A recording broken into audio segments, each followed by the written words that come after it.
En mangeant le steak que j'avais payé, mon neveu a blagué, maman dit que tu ne es qu'un distributeur de billets sur pattes. Tout le monde s'est moqué de moi. Je n'ai pas crié, j'ai seulement murmuré, voyons si c'est toujours aussi drôle quand vous payez. Au dessert, leur vie était détruite. Les rires de mon neveu ont résonné alors qu'il m'appelait le portefeuille de la famille, un surnom inventé par ma belle-sœur. Il pensait que je ne savais pas. Ce n'était pas le cas. J'ai souri, déverrouillé mon téléphone et annulé silencieusement toutes les factures que je payais pour eux, en commençant par le dîner que nous étions en train de manger. J'étais fatigué. C'était le seul mot qui pouvait vraiment exprimer la lourdeur dans mes os. Ce n'était pas seulement l'épuisement physique d'une semaine de travail de 60 heures en tant que directrice artistique. Ni la fatigue persistante de la grippe que j'avais combattue 2 semaines auparavant. C'était une fatigue plus profonde, d'ordre spirituel. C'était l'épuisement d'être la forte, la fiable, celle qui ne disait jamais non parce que dire non semblait abandonner des gens qui ne pouvaient pas nager seuls. J'étais assise en bout de table au Jardin Secret, le bistrot français le plus cher de la ville. C'était mon 52e anniversaire. La nappe était d'un blanc éclatant et immaculé, les couverts lourds et polis à la perfection. En face de moi se trouvait mon frère, Étienne, l'air vaguement mal à l'aise dans un costume que je lui avais acheté pour son dernier entretien, un entretien qu'il n'avait pas réussi. À côté de lui se trouvait sa femme, Céline, l'air radieux et élégant, ses doigts tambourinant sur le pied d'un verre de vin rempli d'un pinot noir millésimé qui coûtait plus cher que ma première mensualité de voiture. Et puis il y avait Théo, mon neveu de 12 ans, ignorant actuellement son escargot pour tapoter furieusement sur une toute nouvelle tablette, une tablette que j'avais achetée. Joyeux anniversaire, Aurore, gazouilla Céline, sa voix s'élevant de cette manière théâtrale qu'elle utilisait quand elle voulait que le serveur nous remarque. Elle a levé son verre à une autre année de succès. Nous sommes si fiers de toi. J'ai souri, bien que mon sourire n'atteigne pas mes yeux. Merci, Céline. C'est agréable de s'asseoir, honnêtement. Oh, je parie, dit-elle, prenant une gorgée. Étienne disait, tu travailles tard tous les soirs. Tu devrais vraiment faire une pause. Peut-être un voyage. Nous pensions aller à Nice au printemps. Peut-être que tu pourrais financer. Je veux dire, peut-être que tu pourrais nous rejoindre. Le lapsus était subtil, à peine un bégaiement, mais je l'ai entendu. Je l'entendais toujours. Nice, ça a l'air sympa, marmonna Étienne, ne me regardant pas dans les yeux. Il attaquait son steak avec une férocité inutile. Mais peut-être devrions-nous laisser Aurore se détendre ce soir, soupira Céline. Je me détends, dis-je en prenant une gorgée d'eau. Ma gorge me faisait encore mal à cause de la grippe. Je suis juste contente de passer du temps avec vous tous. Ça faisait longtemps. Eh bien, nous sommes ravis d'être ici, rayonna Céline. Et la nourriture est exquise. Théo, pose ta tablette, chérie. C'est l'anniversaire de tante Aurore. Théo soupira, le soupir dramatique et apocalyptique d'un préadolescent, et referma la housse de la tablette. Il me regarda, ses yeux brillants de cette honnêteté brute et dangereuse que seuls les enfants possèdent. Il n'avait pas l'air malveillant, juste ennuyé et rempli d'informations qu'il n'avait pas le filtre pour traiter. Maman a dit que c'est toi qui payais, dit Théo. Ce n'était pas une question. La table se tut pendant une fraction de seconde. Céline rit, un son tintinabulant et nerveux. Bien sûr, tante Aurore nous offre, Théo. C'est une fête. Oui, continua Théo, souriant maintenant, cherchant l'approbation autour de la table. C'est ce que tu as dit dans la voiture. Tu as dit que nous pouvions commander ce que nous voulions parce qu'oncle Étienne est fauché, mais tante Aurore est le portefeuille de la famille. L'air quitta la pièce. On aurait dit que tout le restaurant avait été mis sous vide. Je me suis figé. Ma main, à mi-chemin de mon assiette à pain, est restée suspendue en l'air. J'ai regardé Étienne. Il est devenu d'une couleur cramoisie qui correspondait au vin. J'ai regardé Céline. Son sourire n'a pas flanché, mais ses yeux se sont durcis. Un éclair d'agacement dirigé vers son fils. Non pas pour le sentiment, mais pour le timing. Théo, c'est une blague, dit rapidement Céline, tendant la main pour lui tapoter le bras. Nous plaisantions juste sur la générosité de tante Aurore. Tu sais comment maman a des surnoms stupides. Théo eut l'air confus, mais tu l'as dit au téléphone à grand-mère aussi. Tu as dit, ne t'inquiète pas pour les frais de scolarité. Le portefeuille vient dîner. Je vais graisser les rouages. Qu'est-ce que ça veut dire, graisser les rouages? Silence. Un silence absolu et retentissant. Je les ai regardés. Je les ai vraiment regardés. J'ai vu Étienne se recroqueviller dans son col, incapable de me défendre. J'ai vu Céline, son masque glisser, révélant le calcul sous le charme. Et j'ai vu Théo, innocent dans sa cruauté, répétant simplement l'évangile dans lequel il avait été élevé. Il ne me voyait pas. Il ne voyait pas Aurore, la sœur, la tante, la femme qui s'était épuisée au travail pour s'assurer qu'il ne ressente jamais la piqûre froide de la pauvreté. Il voyait une ressource, une utilité, un portefeuille. Céline laissa échapper un rire essoufflé, agitant la main d'un geste dédaigneux. Oh, les enfants, ils disent des choses incroyables, n'est-ce pas? Aurore, tu sais à quel point nous t'apprécions. Ne fais pas attention à ça. Et elle regarda Étienne. Et puis à mon horreur, ils ont tous les deux gloussé. C'était un gloussement nerveux, pour passer à autre chose, mais c'était du rire tout de même. Ils se moquaient du fait que toute mon existence avait été réduite à une transaction de distributeur de billets.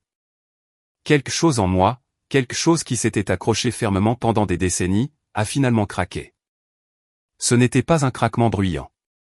C'était silencieux, comme un fil qui cède enfin sous un poids trop lourd. La trahison n'était pas seulement dans le nom. C'était dans le rire. C'était pire que le diagnostic lui-même. Mon cœur battait la chamade contre mes côtes, un oiseau affolé piégé dans une cage, mais mon visage restait parfaitement lisse. J'avais passé 30 ans dans des conseils d'administration d'entreprise, à négocier avec des requins qui voulaient dépecer mon département. Je savais comment porter un masque. Bien sûr, dis-je doucement. Ma voix était calme. Étrange même, les enfants disent des choses amusantes. J'ai pris ma fourchette et j'ai pris une bouchée de la salade que je n'avais pas encore goûtée. Elle avait un goût de cendre. J'ai mâché lentement, forçant les mécanismes de la mastication à continuer tandis que mon esprit s'emballait à 1000 km/h. Le portefeuille de la famille. Les mots brûlaient. Ils brûlaient à travers chaque souvenir des 10 dernières années. J'ai pensé aux nuits tardives où je suis resté éveillé pour aider Étienne avec son CV. J'ai pensé à la fois où j'ai conduit 3 heures dans une tempête de neige parce que Céline avait un pneu crevé et ne faisait pas confiance au dépanneur. J'ai pensé au chèque de frais de scolarité pour l'école privée que je signais chaque semestre pour Théo parce que Céline insistait sur le fait que les écoles publiques n'étaient pas assez stimulantes. J'ai regardé Céline. Elle s'était maintenant remise, croyant la crise évitée. Elle faisait signe au serveur pour une autre bouteille de vin. Prenons le 2018, disait-elle, pointant la liste. Aurore adore un bon cabernet.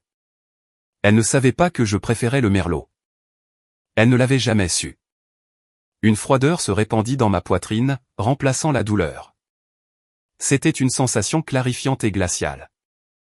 J'ai senti la détresse physique de ma maladie s'estomper, remplacée par une poussée d'adrénaline. J'ai fouillé dans mon sac et j'ai sorti mon téléphone. Tu consultes tes emails professionnels, demanda Étienne, essayant d'avoir l'air jovial, essayant de normaliser l'atmosphère. Toujours au travail, Aurore. Quelque chose comme ça, dis-je. J'ai déverrouillé l'écran. La luminosité m'a fait mal aux yeux un instant, mais je me suis concentré. J'ai d'abord ouvert mon application bancaire. J'ai vu la transaction en attente pour la compte de ce dîner. J'ai vu le virement récurrent programmé pour le 1er du mois, le paiement de la voiture d'Étienne. J'ai vu le virement secondaire pour l'allocation de Céline, que nous appelions poliment des honoraires de consultation, pour m'aider avec des courses qu'elle n'effectuait jamais. J'ai tapé sur l'écran. Annuler virement récurrent. Confirmé. J'ai levé les yeux. Céline riait de quelque chose que Théo avait dit, lui donnant un morceau de pain. Il ressemblait à une famille heureuse, une famille que j'avais achetée. Je suis allé sur l'application Orange. J'étais la titulaire du compte. Étienne, Céline et Théo étaient tous des lignes autorisées sur mon forfait de données illimitées, le forfait premium, parce que Céline se plaignait de la limitation de vitesse. J'ai sélectionné la ligne d'Étienne, suspendre le service. J'ai sélectionné la ligne de Céline, suspendre le service. J'ai sélectionné la ligne de Théo, suspendre le service. Je n'ai pas encore appuyé sur confirmer. Je voulais attendre le moment parfait. Ensuite, l'application d'assurance. Le SUV familial, un énorme véhicule que Céline avait besoin pour la sécurité, était sous mon nom pour la réduction d'assurance, bien qu'il le conduise. J'ai navigué vers la politique. Supprimer le véhicule. J'ai travaillé silencieusement, mon pouce planant sur des boutons qui démanteleraient toute leur infrastructure. C'était terrifiant de voir à quel point c'était facile. Des années à les construire, des décennies de soutien, tout contrôlé par quelques pixels sur un écran. Ça va, Aurore, demanda Céline, interrompant son monologue sur sa prochaine retraite de yoga. Tu as l'air silencieuse. Je réfléchis, dis-je, lui offrant un petit sourire crispé. À quel point Théo a raison. Oh, arrête, elle agita la main. C'est un enfant. Il ne comprend pas les finances. Non, dis-je, mon pouce planant sur le bouton de déconnexion du bouquet de services de streaming ensuite. Je pense qu'il les comprend parfaitement, mieux que n'importe lequel d'entre nous. Céline fronça les sourcils, un éclair de malaise traversant son visage. Elle sentait un changement de vent, mais elle ne pouvait pas identifier la tempête. Elle pensait qu'elle avait affaire à Aurore, le paillasson, Aurore la sauveuse. Mais ils avaient oublié une chose cruciale. Un portefeuille est un objet inanimé. Il n'a pas de sentiment. Mais la personne qui tient le portefeuille, elle peut choisir de le fermer. Pour comprendre pourquoi ce moment était si dévastateur, il faut comprendre l'histoire. J'ai 12 ans de plus qu'Étienne. Quand nos parents sont morts dans un accident de voiture quand j'avais 25 ans et lui 13, je ne suis pas seulement devenu sa sœur. Je suis devenu sa mère, son père et sa banque. J'ai abandonné mon master pour travailler à temps plein afin qu'il n'ait pas à changer d'école. J'ai payé ses études. J'ai payé son premier appartement. Quand il a rencontré Céline, j'ai payé la bague de fiançailles parce qu'il voulait qu'elle soit parfaite mais n'avait pas le score de crédit. J'avais sacrifié mes propres relations, mes propres rêves de voyage, et même mes propres économies de retraite au cours des premières années juste pour m'assurer qu'Étienne ait un atterrissage en douceur. Je me suis dit que c'était ce que faisait la famille. Je me suis dit qu'il ferait la même chose pour moi. Puis vint Céline. Céline ne travaillait pas. Elle avait un diplôme en histoire de l'art qu'elle n'a jamais utilisé, se décrivant comme une curatrice domestique. Quand ils se sont mariés pour la première fois, elle était douce, déférente. Elle m'appelait pour des conseils sur la cuisine, sur la décoration, mais au fil des années, la douceur s'est calcifiée en attente. Elle était une maîtresse du compliment à double tranchant. Oh, Aurore, j'adore ce blazer. C'est tellement pratique. Je ne pourrai jamais porter de prêt-à-porter. Ma peau est juste trop sensible au mélange synthétique. Elle était belle d'une manière soignée et exigeante, les cheveux toujours bien coiffés, les ongles toujours faits, les vêtements toujours neufs, et elle était dangereuse parce qu'elle savait exactement où étaient mes points faibles. Elle savait que je me sentais coupable d'être célibataire et sans enfant. Elle savait que je considérais Théo comme l'enfant que je n'avais jamais eu. Théo a besoin de ce camp, disait-elle, ses yeux grands et suppliants. Tous ses amis y vont. Je détesterais qu'il se sente exclu juste parce que le chèque de commission d'Étienne était bas ce mois-ci. Tu sais à quel point les enfants peuvent être cruels. Et j'écrivais toujours le chèque. Ce soir, assise en face d'elle, le voile s'est levé. Je l'ai regardé faire tourner ce vin cher, un vin que je payais, et j'ai vu le prédateur sous le fond de teint. Elle se pencha, baissant la voix de manière conspiratrice. Alors, Aurore, à propos de ce voyage à Nice.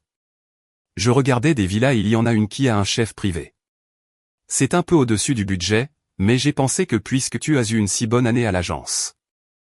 Elle laissa la phrase en suspens, laissant l'implication planer comme un hameçon. Elle ne demandait pas.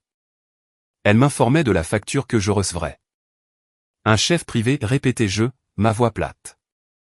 Eh bien, tu sais, Étienne a ses restrictions alimentaires, dit-elle en douceur, ajustant son bracelet de tennis en diamant, mon cadeau de Noël pour elle il y a 3 ans. Et honnêtement, tu as l'air d'avoir besoin de te faire dorloter. Tu as l'air fatigué, vieille et fatiguée. Elle sourit en le disant comme si elle me rendait service en signalant mon épuisement. C'était ça, Céline.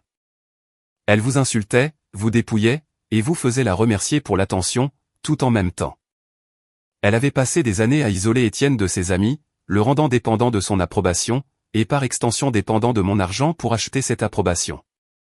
J'ai regardé Étienne. Il regardait son assiette, évitant délibérément la conversation. Il savait ce qu'elle faisait. Il le savait toujours. Et il la laissait faire parce que c'était plus facile que de la combattre. Il était complice par lâcheté. J'ai regardé mon téléphone. J'avais la page d'annulation de la carte de crédit.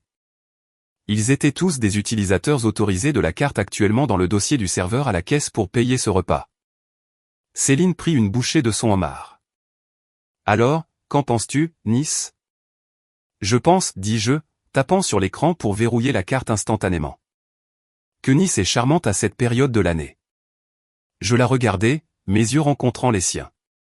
Pour la première fois depuis des années, je n'ai pas cligné des yeux. Je n'ai pas détourné le regard.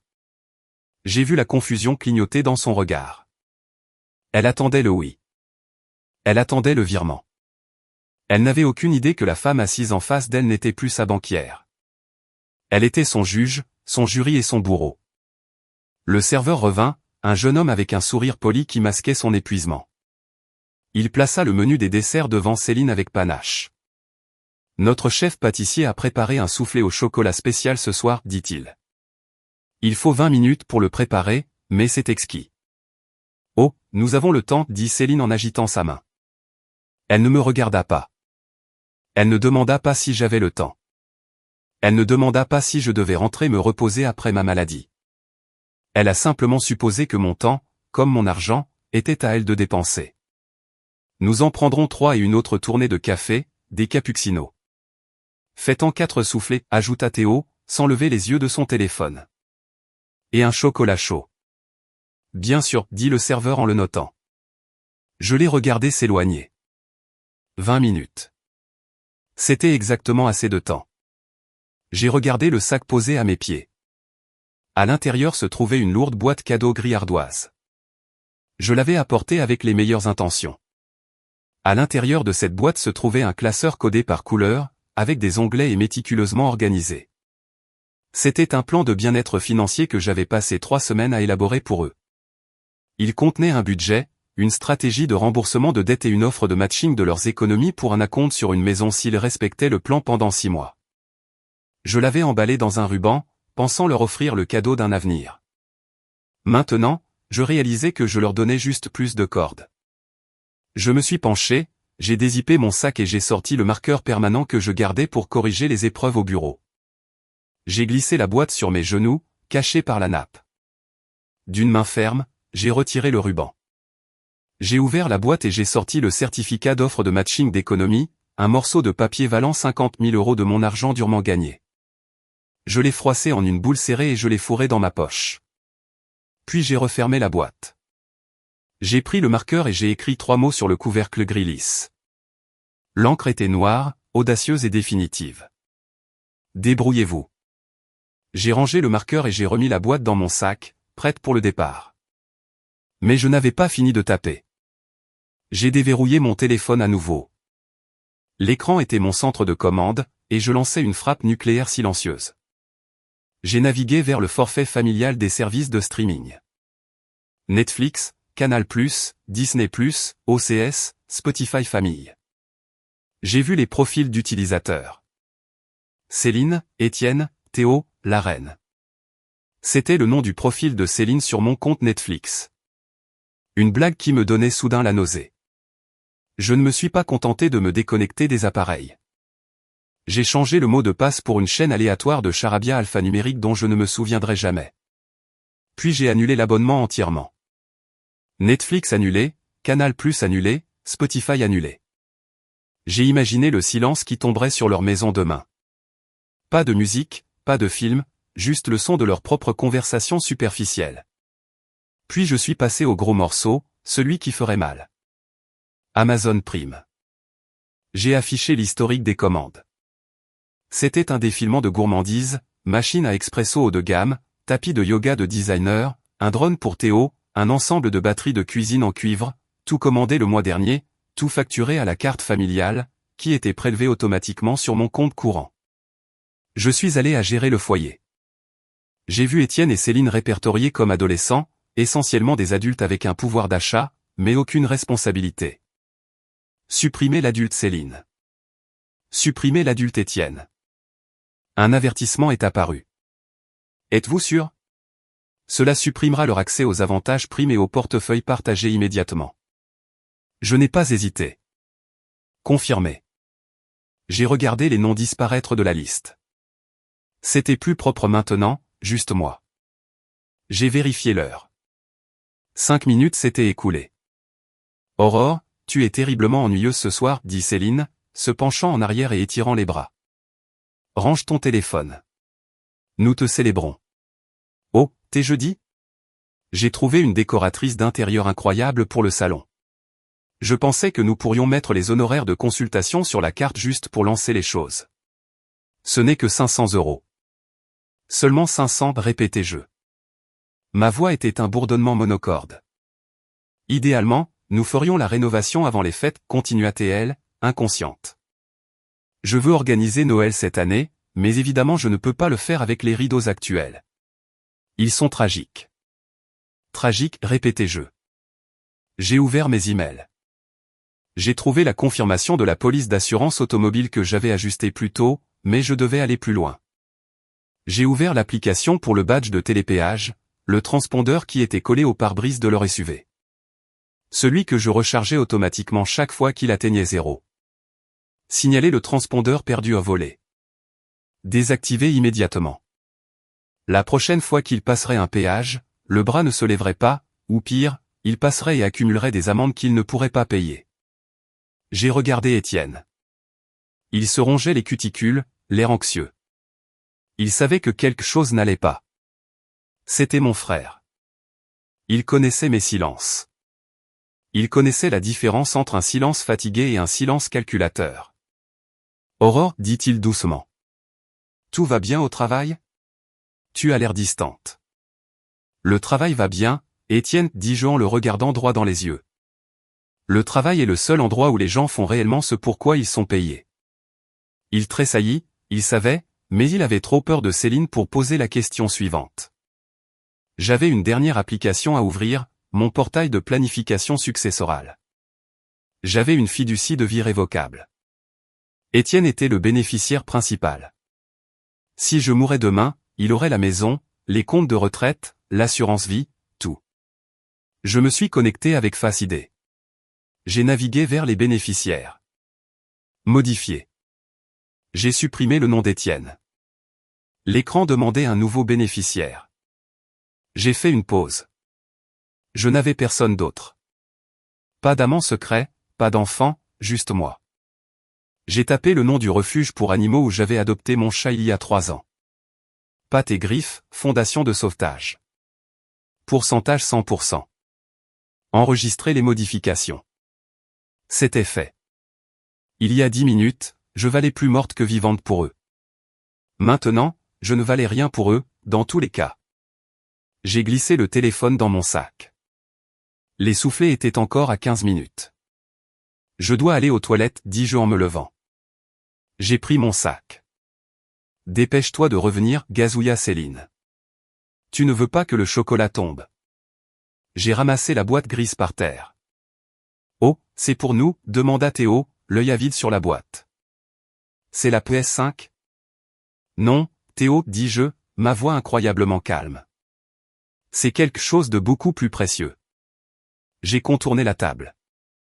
J'ai placé la boîte directement au centre, juste entre la salière et la bouteille de vin cher. Les mots débrouillez-vous, face à Étienne. Je ne vais pas aux toilettes, dis-je. Céline fronça les sourcils, son verre de vin à mi-chemin de sa bouche. Quoi? Je pars, dis-je.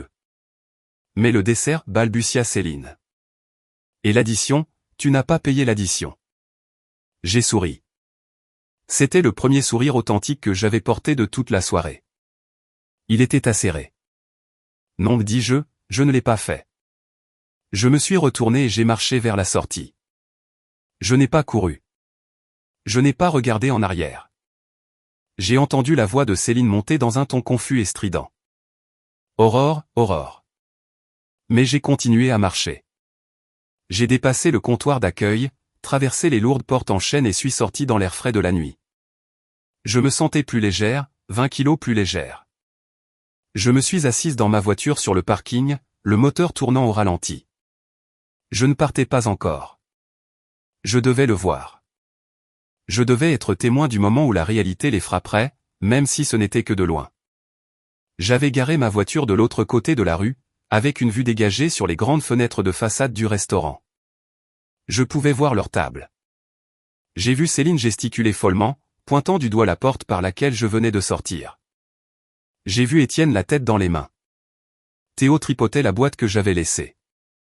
Puis le serveur arriva. Il tenait le dossier en cuir noir avec l'addition. Il le posa sur la table. J'ai regardé Céline le prendre. Elle ne l'a même pas regardé. Elle a juste sorti la carte de crédit, la carte platine qui portait mon nom au recto et le sien en tant qu'utilisateur autorisé. Elle l'a tendue au serveur d'un coup de poignet dédaigneux.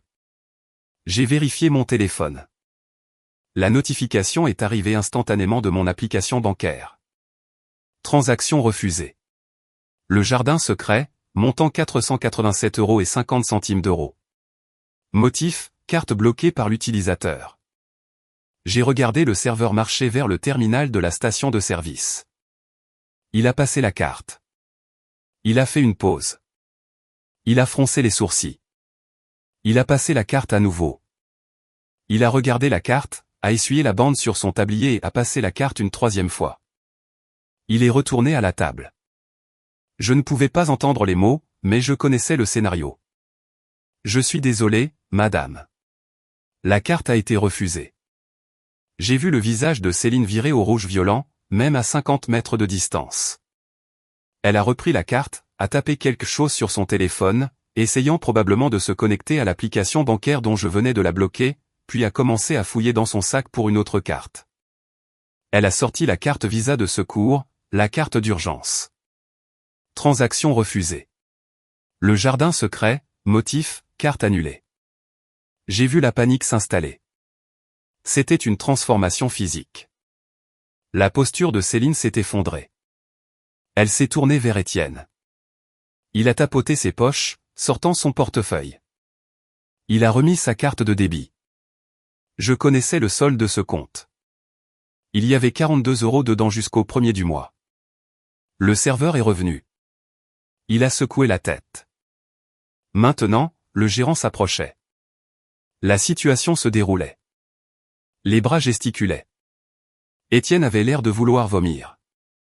Céline pointait du doigt la boîte grise sur la table, puis la porte, essayant apparemment de blâmer la tante invisible qui avait disparu. Mon téléphone a commencé à vibrer. Appel entrant, Céline. Appel entrant, Étienne. Appel entrant, Céline. J'ai regardé l'écran illuminer l'intérieur sombre de ma voiture. Je l'ai laissé sonner. Puis un texto de Céline. Qu'est-ce qui se passe? Les cartes ne marchent pas, reviens et paie cette facture maintenant. C'est embarrassant. Un autre texto. Aurore, réponds à ton téléphone. Il menace d'appeler la police. J'ai ri. Un son sec et dur. La police pour une facture de dîner? Non, ils prendraient simplement leurs informations et leur enverraient une convocation ou les feraient faire la vaisselle. Ou plus probablement, Céline devrait appeler sa mère, une femme qu'elle méprisait, pour leur envoyer de l'argent. J'ai mis la voiture en marche. Alors que je partais, mon téléphone sonna à nouveau. Cette fois, j'ai répondu. Bonjour, dis-je, ma voix calme. Aurore, cria Céline. C'était un son guttural et féroce. Tu as perdu la tête? Les cartes sont mortes. Toutes. Nous sommes assis ici comme des criminels. Reviens tout de suite. Non, dis-je. Qu'est-ce que tu veux dire non, hurla-t-elle. Nous avons commandé des soufflets. Nous avons une addition. Tu nous as invités. En fait, la corrigé-je. Vous vous êtes invités. Et quant aux cartes, le portefeuille familial est fermé, Céline, définitivement. De quoi parles-tu? Elle hyperventilait maintenant. C'est à cause de la blague? La stupide blague que Théo a faite? Tu gâches ton propre anniversaire pour une blague. Ce n'était pas une blague, dis-je. C'était la vérité. Et la vérité est chère. Étienne pleure. Aurore, tu fais pleurer Étienne. Comment as-tu pu faire ça à ton frère? Dis à Étienne d'ouvrir la boîte, dis-je.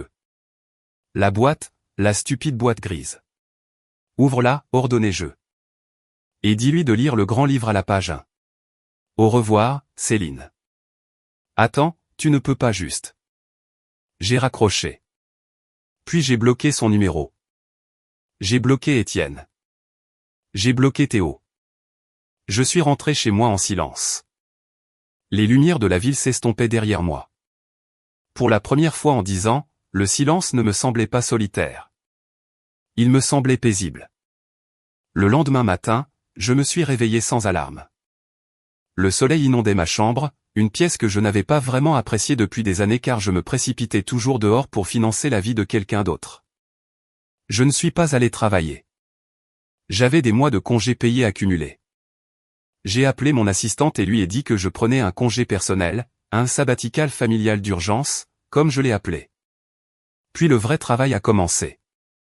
Je me suis assise à ma table de salle à manger, une tasse de café à la main, et j'ai ouvert mon ordinateur portable. Il était temps de faire la vérification comptable que j'aurais dû faire il y a 5 ans. J'avais engagé un détective privé et expert comptable nommé Monsieur Dubois plus tôt ce matin-là. Je lui ai envoyé l'autorisation de fouiller dans les registres publics associés à Étienne et Céline, et je lui ai donné accès au compte conjoint que je venais de fermer pour retracer où l'argent était réellement allé. À midi, le rapport préliminaire était dans ma boîte de réception. C'était pire que je ne le pensais. Je savais pour les vêtements et les dîners. Je m'y attendais.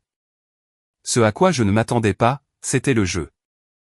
Il y avait des retraits aux distributeurs automatiques d'un casino local, classés dans ma tête comme de l'argent pour les courses ou des paiements d'entrepreneurs lorsque Céline demandait des virements, des milliers d'euros. Mais le clou du spectacle, c'était l'entreprise de conseil. Céline avait affirmé avoir démarré une petite entreprise de conseil en curation d'art il y a 2 ans. Elle m'avait demandé 15 000 € en capital de démarrage. Je lui avais donné. Elle disait qu'elle ne faisait pas encore de profit, c'est pourquoi elle ne pouvait pas contribuer aux dépenses du ménage. Monsieur Dubois a trouvé l'enregistrement de l'entreprise. Il existait, mais il a également trouvé un compte bancaire secondaire lié à celui-ci. Le compte avait un solde de 40 000 €. Elle n'était pas fauchée. Elle thésaurisait de l'argent, mon argent, dans un fonds d'évasion secret tout empli dans la pauvreté pour me faire payer les appareils dentaires de Théo. Elle détournait ma générosité pour se construire un parachute doré. Ma sonnette a retenti. J'ai vérifié le flux de la caméra de sécurité sur mon téléphone. C'était Étienne. Il avait l'air affreux. Son costume était froissé, probablement dormi dedans. Ses yeux étaient rouges. Il était seul. J'ai hésité à l'ignorer. Mais la colère dans ma poitrine avait besoin d'un exutoire. J'avais besoin qu'il voie la preuve. J'ai marché jusqu'à la porte et je l'ai ouverte. Je n'ai pas déverrouillé la moustiquaire. Aurore, croissait-il. Il ressemblait à un fantôme. S'il te plaît, laisse-moi entrer. Tu as 5 minutes, dis-je en déverrouillant la moustiquaire. Il a trébuché, sentant le vin rassis et la peur. Il s'est effondré sur mon canapé, le canapé sur lequel il avait un jour renversé du vin rouge et n'avait jamais proposé de nettoyer. Céline est chez sa mère, dit-il en regardant le sol. Elle dit qu'elle va te poursuivre pour détresse émotionnelle, pour abandon. J'ai ri. Quel essai. Mes avocats adoreraient l'interroger sur l'entreprise de curation d'art. La tête d'Étienne se releva brusquement. Quoi? Tu ne sais pas, demandai-je en marchant vers la table et en ramassant l'impression que Monsieur Dubois avait envoyée. Bien sûr que non. Elle te manipule aussi durement qu'elle me manipule. Étienne, tu n'es pas son partenaire. Tu es son otage. J'ai jeté les papiers sur ses genoux. Qu'est-ce que c'est? Demanda-t-il en tremblant. Ça, je pointai du doigt, c'est le relevé bancaire de l'entreprise que j'ai financée. L'entreprise qui ne rapporte pas d'argent? Il y a 40 000 € dedans, Étienne. Elle a écrémé le dessus de chaque chèque que je t'ai écrit pendant 2 ans. Quand tu pleurais auprès de moi de ne pas pouvoir payer la facture d'électricité l'hiver dernier, elle avait 10 000 € sur ce compte. Étienne fixa le papier. Ses mains tremblaient si fort que le papier cliquetait. Il lut les lignes, les virements, les dates. Elle m'a dit que nous étions en train de nous noyer, murmura-t-il. Elle m'a dit que j'étais un échec parce que je ne pouvais pas subvenir aux besoins. Elle a dit que nous avions besoin de toi. Tu n'avais pas besoin de moi, dis-je froidement. Tu avais besoin d'une victime. Je ne savais pas, Aurore, sanglota Théil, des larmes coulant sur son visage. Je jure devant Dieu que je ne savais pas.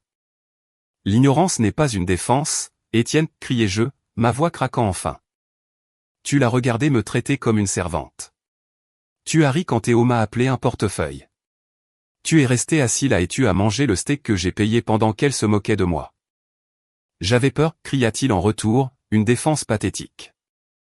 Elle menace de partir. Elle menace de prendre Théo. Eh bien, dis-je, en me penchant pour être à son niveau. Maintenant, elle n'a plus de raison de rester, n'est-ce pas? La poule aux œufs d'or a déraillé. Alors maintenant, tu vas voir si elle t'aime vraiment ou si elle aimait juste le style de vie que je lui offrais. Étienne regarda de nouveau le papier. La trahison s'ancrait. Ce n'était pas seulement moi qu'elle avait escroqué. Elle l'avait émasculé, lui avait menti et avait volé dans la caisse familiale tout en le regardant supplier sa sœur pour des miettes. Elle arrive, dit soudain Étienne, regardant sa montre. Elle m'a déposé. Elle est allée garer la voiture. Elle voulait que je t'amadoue avant qu'elle n'arrive pour exiger que tu remettes les cartes en marche. Je me redressai. L'adrénaline monta à nouveau. Bien, dis-je. Qu'elle vienne. Je suis allé au mur et j'ai réglé le thermostat. J'ai encore une chose à lui montrer, dis-je. Et je pense que les voisins devraient l'entendre celle-ci. Je suis allé à la fenêtre et j'ai vu Céline marcher sur l'allée. Elle n'avait pas l'air vaincue. Elle avait l'air vengeresse. Elle tenait une pile de papier. Probablement les factures impayées qu'elle s'attendait à ce que je couvre. Elle n'avait aucune idée que je détenais les codes nucléaires de toute son existence. Le coup sur la porte n'était pas un coup. C'était un assaut. Il a secoué le cadre, résonnant dans l'entrée comme un marteau de juge exigeant l'ordre dans un tribunal chaotique. Ouvre cette porte, Aurore. Je sais que sa voiture est dans l'allée. Je sais que tu l'empoisonnes contre moi. La voix de Céline était étouffée par le bois, mais l'hystérie stridente transperçait. J'ai regardé Étienne. Il était assis sur le bord du canapé, les relevés bancaires serrés dans sa main si fort que ses phalanges étaient blanches. Il ressemblait à un homme se réveillant d'un coma de 10 ans pour découvrir que ses muscles s'étaient atrophiés. « Laisse-la entrer, dit-il. » Sa voix était calme, méconnaissable. Ce n'était pas la voix du frère passif que je connaissais. C'était la voix de quelque chose de brisé qui tentait de se reconstituer en une arme. J'ai marché jusqu'à la porte. Je ne me suis pas pressé. J'ai vérifié mon reflet dans le miroir du couloir. J'avais l'air calme. J'avais l'air d'une femme qui possédait sa maison, sa vie et son portefeuille. J'ai déverrouillé le pêne dormant et j'ai ouvert la porte. Céline se tenait là, la poitrine haletante. Elle portait des lunettes de soleil de créateur même s'il faisait nuageux, un accessoire dramatique pour une femme dramatique. Elle me dépassa sans invitation, ses talons claquant bruyamment sur le parquet. « Te voilà, cracha-t-elle, se dirigeant vers Étienne. Elle ne me regarda même pas. Tu as une idée à quel point c'est embarrassant de voir ma carte refusée à la station-service? J'ai dû appeler ma mère, Étienne. Ma mère, demanda-t-elle. Pourquoi ta sœur nous a-t-elle coupé les vivres? Elle pense que nous sommes démunis. Étienne ne leva pas les yeux. Il garda les yeux fixés sur les papiers sur ses genoux. Et toi, elle se tourna vers moi, pointant un doigt manucuré vers ma poitrine. Toi, petite vieille fille vindicative et mesquine. Tu penses que parce que tu as de l'argent, tu peux nous contrôler? Tu penses que tu peux juste couper le robinet et nous allons ramper? Nous sommes une famille. Tu as une obligation. J'ai une obligation envers moi-même, dis-je, appuyé contre le cadre de la porte, les bras croisés. Et envers la vérité. En parlant de vérité, Céline, comment va l'entreprise de curation d'art? Elle se figea. C'était microscopique, un minuscule bégaiement dans sa respiration, mais je l'ai vu. Elle ajusta ses lunettes de soleil. Nous ne parlons pas de ma carrière. Nous parlons du fait que j'ai des factures d'électricité à payer demain et ton nom est sur le compte. Donc, si elles ne sont pas payées, c'est ton score de crédit. En fait, dis-je, j'ai retiré mon nom des comptes d'électricité ce matin. J'ai appelé la compagnie d'électricité. Je leur ai dit que j'avais déménagé il y a 10 ans, ce que j'ai fait, et que les résidents actuels mettraient en place un nouveau service. Si vous ne payez pas d'ici vendredi, les lumières s'éteindront. Mais tu peux te le permettre, n'est-ce pas? Bien sûr que non, hurla-t-elle. Étienne gagne des cacahuètes. Nous dépendons du fonds familial. Étienne, dis-je doucement. Montre-lui. Étienne se leva. Il se leva lentement, déployant sa taille jusqu'à la dominer. Pendant des années, il s'était fait petit pour s'adapter à l'espace qu'elle lui accordait. Maintenant, il remplissait la pièce. Il leva le papier. Qu'est-ce que c'est? Demanda Céline en plissant les yeux. Banque Crédit Agricole, lut Étienne, sa voix tremblant de rage. Compte se terminant par 4590. Enregistré au nom de Céline V. Consulting SARL. Solde, 42 350 €. Le visage de Céline devint blanc. La couleur s'est drainée de son visage si vite que j'ai cru qu'elle allait s'évanouir. Elle a arraché ses lunettes de soleil, ses yeux allant de moi à Étienne. Où as-tu eu ça? C'est privé. C'est illégal. C'est de l'expertise comptable, dis-je. Et puisque j'ai financé le capital de démarrage, j'ai tout à fait le droit de consulter les comptes. Tu nous as volés, Céline. Tu as pleuré la pauvreté pour me faire payer les frais de scolarité de Théo pendant que tu étais assise sur un tas d'argent. C'était pour nous, cria-t-elle, changeant instantanément de tactique, passant du déni à la justification. C'était un filet de sécurité. Étienne, tu sais à quel point ton emploi est instable. Je l'économisais pour les jours difficiles, pour l'université de Théo. Vraiment? Demanda Étienne. Il tourna la page. Le casino de Deauville est-il une université, car tu as retiré 3000 € là-bas le mois dernier? Le bon marché est-il un fonds de bourse d'études? 2000 € en sac à main, Céline, pendant que je portais des chaussures avec des trous dans les semelles. Je dois maintenir une image, balbutia-t-elle, reculant alors qu'Étienne s'avançait. Pour l'entreprise, tu ne comprends pas comment le monde fonctionne, Étienne. Tu n'es qu'un travailleur. Moi, je gère le style de vie. Tu gères les mensonges, rugit Étienne. Le son était si fort qu'il fit trembler les fenêtres. Je n'avais jamais entendu mon frère crier comme ça. C'était le son de 20 ans d'émasculation, enfin explosant. Tu as traité ma sœur de portefeuille, dit Étienne, sa voix tombant dans un murmure dangereux. Tu as appris à notre fils à manquer de respect à la seule personne qui s'est jamais réellement souciée de nous. Tu t'es moqué d'elle. C'était une blague, cria Céline, regardant autour de la pièce comme si elle cherchait un public pour être d'accord avec elle. Tout le monde est si sensible. Elle va bien. Regarde sa maison. Elle a tout. Pourquoi ne devrait-elle pas partager? Elle n'a personne d'autre. C'était la phrase, celle qu'elle pensait qui me ferait mal. L'implication que j'étais indigne d'amour et que mon argent était donc la seule valeur que j'avais à offrir. Je me suis dirigé vers la table basse où se trouvait la boîte grise, celle que j'avais récupérée au restaurant. Je l'ai prise. Tu as raison, Céline, dis-je. Je n'ai personne d'autre à soutenir, ce qui signifie que j'ai beaucoup de revenus disponibles. J'ai ouvert la boîte. J'ai sorti le grand livre.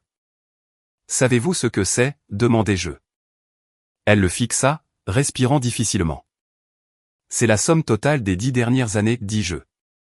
J'ai gardé les reçus, chaque dîner, chaque paiement de voiture, chaque chèque de scolarité, chaque prêt que vous avez oublié de rembourser.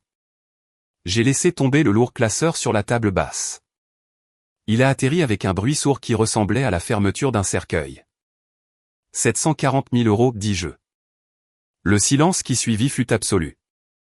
Étienne regarda le classeur, horrifié. Céline le regarda, calculatrice. C'est ce que vous m'avez coûté, dis-je. C'est ma retraite. C'est une maison de vacances. C'est une vie. Et hier soir, quand vous avez ri, quand vous m'avez traité de portefeuille, vous avez décidé que 740 000 € ne suffisaient pas. Vous vouliez aussi ma dignité. Aurore, s'il te plaît, dit Céline, sa voix soudain petite, suppliante. Elle essaya de sourire, mais cela ressemblait à une grimace de peur. Nous pouvons arranger ça. Je m'excuserai auprès de Théo. Nous ferons un autre dîner. Ne fais pas ça. Ne nous coupe pas les vivres. Étienne ne peut pas gérer l'hypothèque seul. Alors vendez la maison, dis-je. Vendez-la. Elle eut l'air horrifiée. Mais c'est la maison de mes rêves, le quartier scolaire. Ce n'est pas votre maison, la corrigeai-je. C'est la maison de la banque. Et puisque je ne paie plus les paiements supplémentaires du principal, vous serez-en saisi dans les 6 mois à moins que vous ne trouviez un emploi. Un vrai travail, pas de curation d'art. Étienne regarda sa femme. Il regarda la femme qu'il avait tant essayé de plaire. La femme qu'il avait transformée en mendiant devant sa propre sœur. Part, dit Étienne. Céline cligna des yeux. Quoi? Sors de la maison d'Aurore, dit Étienne. Et quand tu arriveras chez nous, commence à faire tes valises. C'est fini. Je demande le divorce. Tu ne peux pas, hurla-t-elle. Je prendrai tout. Je prendrai Théo. Tu as 40 000 € sur un compte secret, dit Étienne, sa voix froide. Et j'ai la preuve d'infidélité financière, de jeu et de fraude. Tu n'auras pas un centime. Et quant à Théo, un juge adorera entendre comment tu as utilisé l'argent de ses frais de scolarité pour le blackjack. Céline me regarda. Elle chercha la faiblesse, le cœur tendre, la tante Aurore qui cédait toujours. Elle ne trouva que de la pierre. Tu l'as entendu, dis-je en désignant la porte. Débrouillez-vous. Elle laissa échapper un son de pure frustration, un cri à moitié crise de colère, à moitié défaite. Elle se dirigea vers la porte, l'ouvrit en grand et sortit. Mais le spectacle n'était pas terminé. Mes voisins, Madame Garnier et Monsieur Lefebvre, ironiquement, sans aucun lien avec la tarte, étaient en train de jardiner. Ils s'arrêtèrent. Ils regardèrent.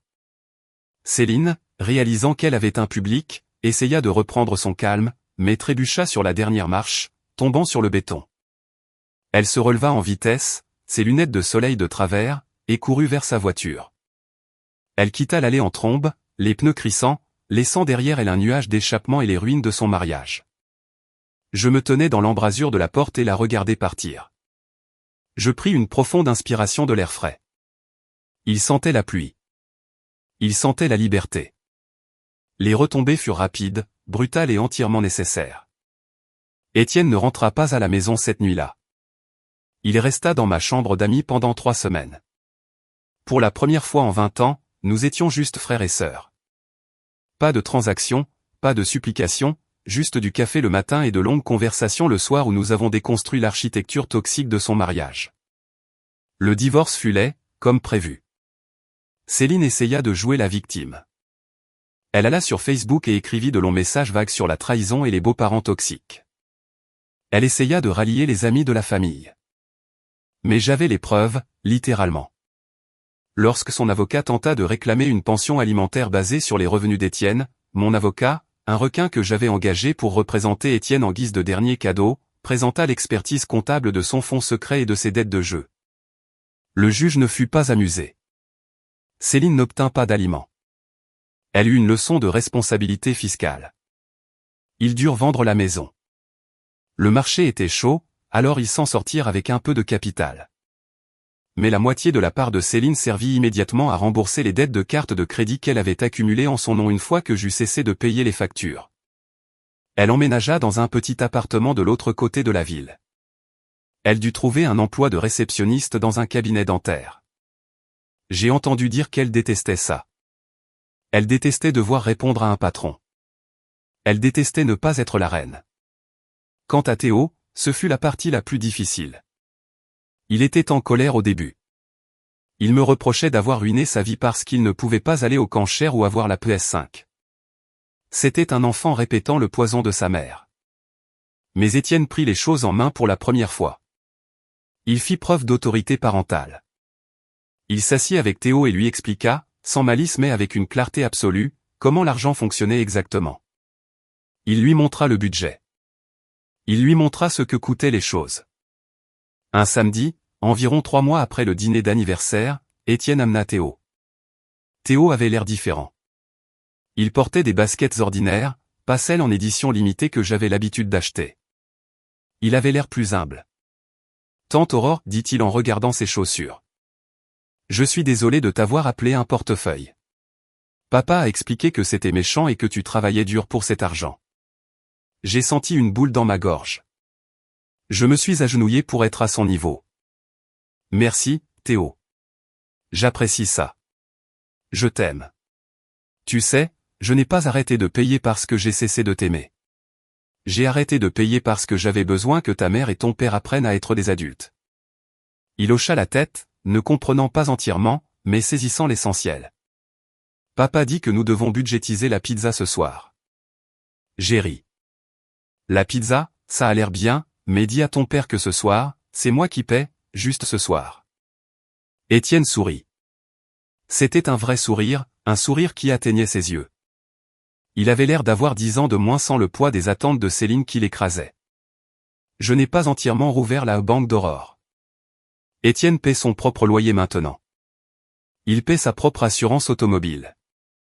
Il conduit une berline d'occasion, pas un SUV de luxe, mais il a retrouvé sa dignité.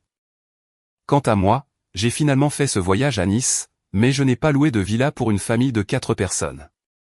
J'ai réservé une suite individuelle dans un complexe réservé aux adultes. Je me souviens m'être assise sur le balcon le premier matin, regardant le lever du soleil sur la Méditerranée. Le café était chaud, l'océan était bleu, et mon téléphone était silencieux. Aucune notification de découvert, aucun texto demandant une petite faveur. J'ai ouvert mon application bancaire par habitude. Les chiffres étaient plus élevés qu'ils ne l'avaient jamais été, mais ce n'était pas le chiffre qui importait. C'était le fait que chaque centime m'appartenait. J'avais perdu une belle-sœur, mais j'avais retrouvé mon frère. Et plus important encore, je m'étais retrouvé moi-même. La boîte étiquetée et débrouillez-vous avait été le meilleur cadeau que je leur ai jamais fait.